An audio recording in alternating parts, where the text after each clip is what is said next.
اینا اور مارک کی شادی کو 5 سال ہو چکے تھے، لیکن حال ہی میں ان کے درمیان ایک بے چین تناؤ پیدا ہو گیا۔ ایک شام جب مارک نے دیر سے کام کیا اور وہ دیر سے گھر آیا، اینا نے ایک بولا ہوا فوٹو البم تلاش کرنے کی امید میں اٹاری کو صاف کرنے کا فیصلہ کیا، لیکن جب اس نے دھول بھرے ڈبوں میں گھس کر دیکھا تو اسے ایک چھوٹا سا بند سینہ ملا۔ تجسس پیدا ہوا۔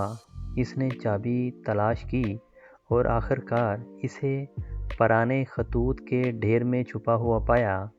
جب اس نے سینے کا تالا کھولا تو اس کے ہاتھ کانپنے لگے، جس میں مارک کے خطوط ایک مجموعہ ظاہر ہوا جو ایک اور عورت کے ذریعے لکھا گیا تھا۔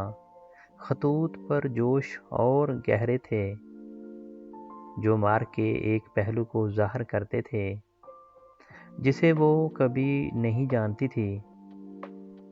دل کی دھڑکن اینا نے ہر ایک کو پڑھا۔ اس کی دنیا افراتفری میں ڈوب رہی تھی۔ تبھی سامنے کا دروازہ کھلا اور مارک کے قدم دالان میں گونج رہے تھے۔ گھبراہٹ اس کے ذریعے بڑھ گئی۔ اس نے جلدی سے خطوط کو واپس سینے میں ڈالا اور اسے لاک کر دیا۔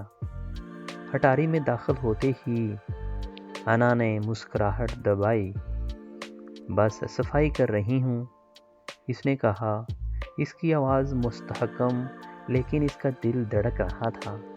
مارک نے نظریں سینے کی طرف ٹمٹماتی رہیں اور ایک سایہ اس کے چہرے کو عبور کر گیا۔ کیا آپ کو کچھ دلچسپ لگا؟ اس نے پوچھا۔ اس کا لہجہ آرام دہ اور پرسکون ابھی تک بھرا ہوا تھا۔ اس لمحے میں اینا کو احساس ہوا کہ ان کی زندگی ایک ساتھ مل کر اس سے کہیں زیادہ رازوں پر استوار ہو سکتی ہے جتنا اس نے سوچا تھا۔ تو ناظرین، اگر آپ کو بھی ہماری ویڈیو کچھ اچھی لگ رہی ہیں یا آپ کو ہماری ویڈیو کچھ سبق آموز لگ رہی ہیں تو پلیز ہمارے چینل کو لازمی سے سبسکرائب کر لیجئے۔ ہم ایسی ویڈیو جو ہوتی ہیں وہ لے کے آتے رہتے ہیں تاکہ آپ کو ہماری ویڈیو دیکھ کر بہت سکون سا مل سکتا ہے۔ Thanks for watching.